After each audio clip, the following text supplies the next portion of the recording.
नमस्कार, मैं प्रभात प्रियदर्शी आप सभी का मेरे YouTube चैनल प्रियदर्शी आईएएस पे स्वागत है।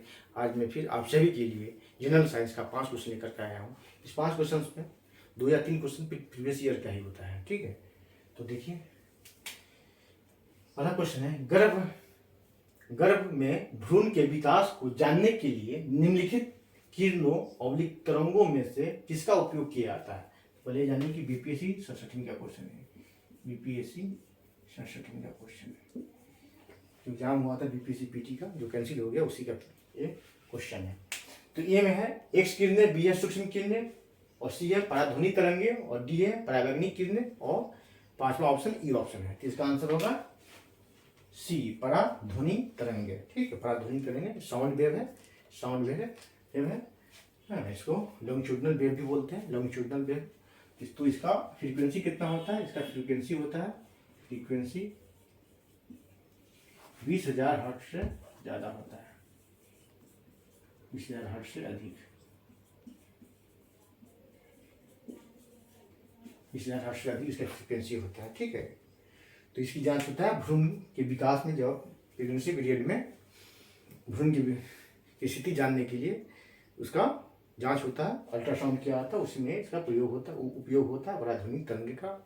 ठीक है, क्या स्थिति है, उसका मिसयूज भी होता है लिंग जांच में, जो गैर कानूनी है। ठीक है, और इसके अलावा जो एक्स किरणें हैं, सूक्ष्म किरणें हैं, और प्रायोगिक किरणें हैं, ये इलेक्ट्रोमैग्नेटिक वेव है। कौन सा वेव है? इलेक्ट्रोमैग्नेटिक, हिंदी में बोलते हैं विद्युत चुंबकीय तरंग बोलते हैं। इसके ट्रेवलिंग के लिए मीडियम की आवश्यकता नहीं होती है, स्पेस में भी ट्रेवल करता है।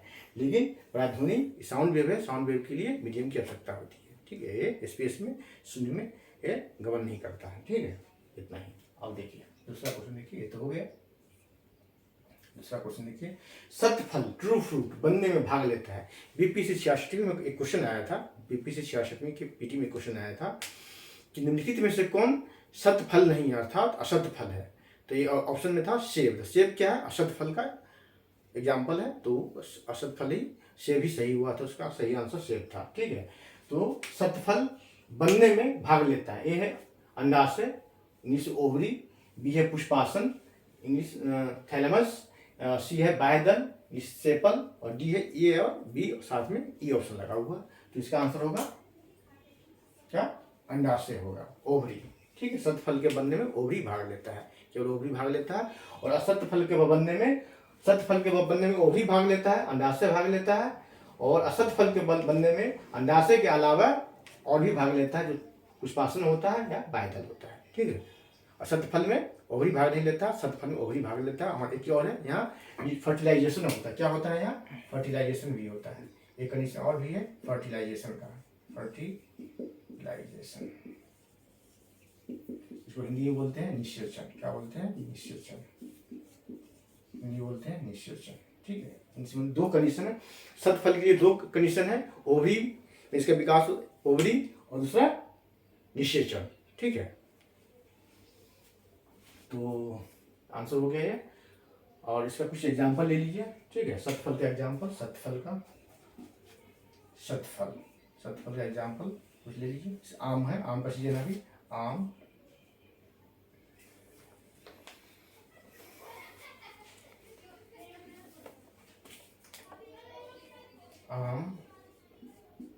अंगूर, संतरा,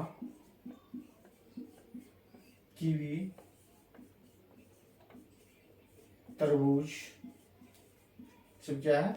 सतफल का उदाहरण है। सतफल का उदाहरण है। असतफल का भी लिख लीजिए कुछ, असतफल का कुछ लिख लीजिए।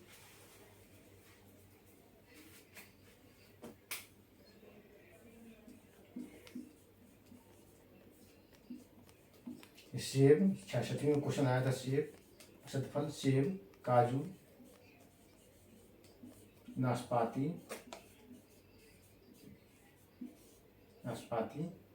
सेब, काजू, नाशपाती, ककड़ी,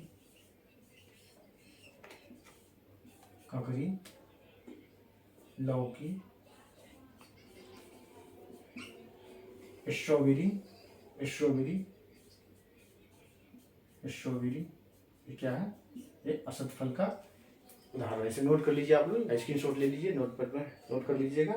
सतफल और असतफल के कुछ एग्जाम्पल दे दिए। बीपीएससी 66 में क्वेश्चन आ चुका है, असतफल कौन है, तो शेप था वहाँ आंसर उसका। हो सकता है इस तरह का क्वेश्चन फिर से आ जाए, इस तरह का कोई भी ऑप्शन दे दे, तो आप लोग नोट कर लीजिए। 4-5 उदाहरण दिया गया है, ठीक है।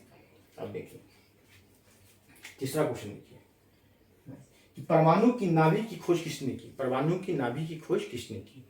तो ए ऑप्शन में है जे थॉमसन, बी में गोल्डस्टीन, सी में जेम्स चैडविक, डी रदरफोर्ड, और पांचवा ऑप्शन ई ऑप्शन है।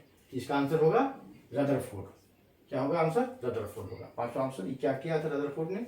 एक सोने की पत्ती लिया था, ठीक है, इस पर अल्फा पार्टिकल शाई किया था, तो इस तरह से ये डाइवर्ट, और एक जो अल्फा पार्टिकल 180 डिग्री पर मुड़ गया, ये अल्फा पार्टिकल है, अल्फा पार्टिकल है। अल्फा पार्टिकल क्या होता है? पॉजिटिव चार्ज होता है, ठीक है।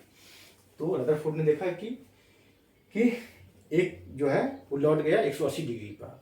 तो न्यूक्लियस में क्या होता है? धनावेश होता है, पॉजिटिव चार्ज होता है, वहाँ प्रोटॉन और न्यूट्रॉन होता है। तो न्यूट्रॉन तो चार्जलेस होता है और प्रोटॉन में पॉजिटिव चार्ज होता है, इसी वजह से न्यूक्लियस क्या होता है? धनावेशित होता है, पॉजिटिवली चार्ज होता है। तो अल्फा पार्टिकल पॉजिटिव चार्ज है, तो सेम चार्ज में क्या होता है?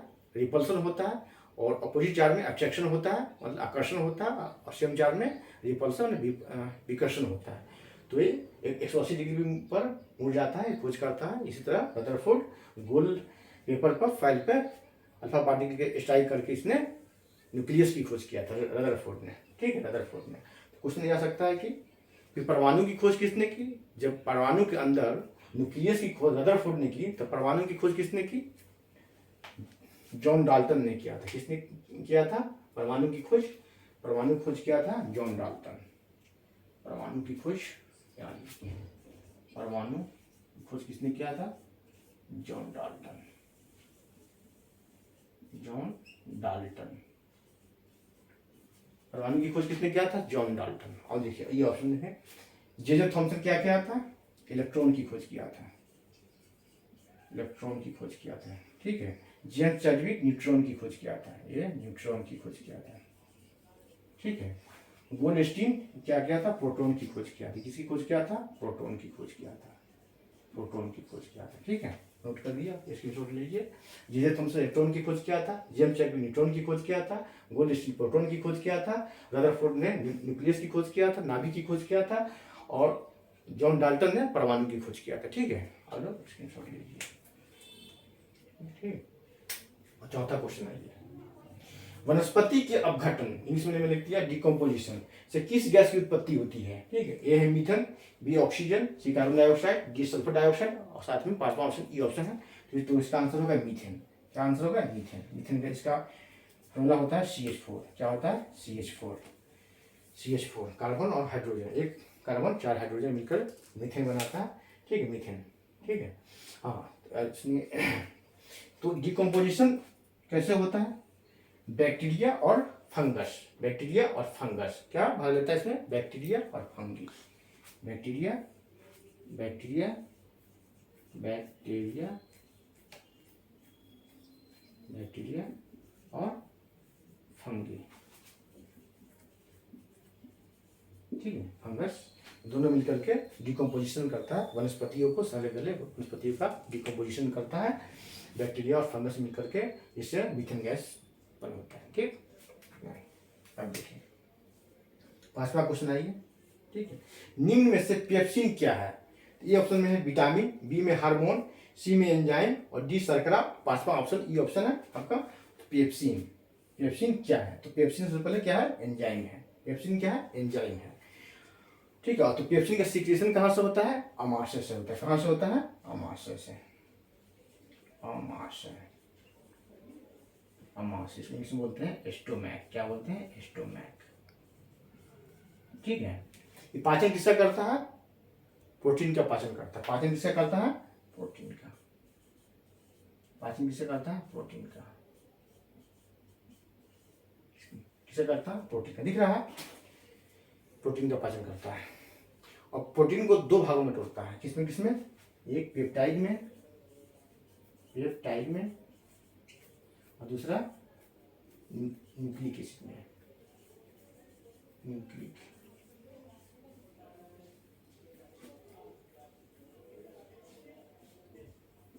दूसरा दूसरा एमिनो एसिड, किसमें तोड़ता है? Amino acid, amino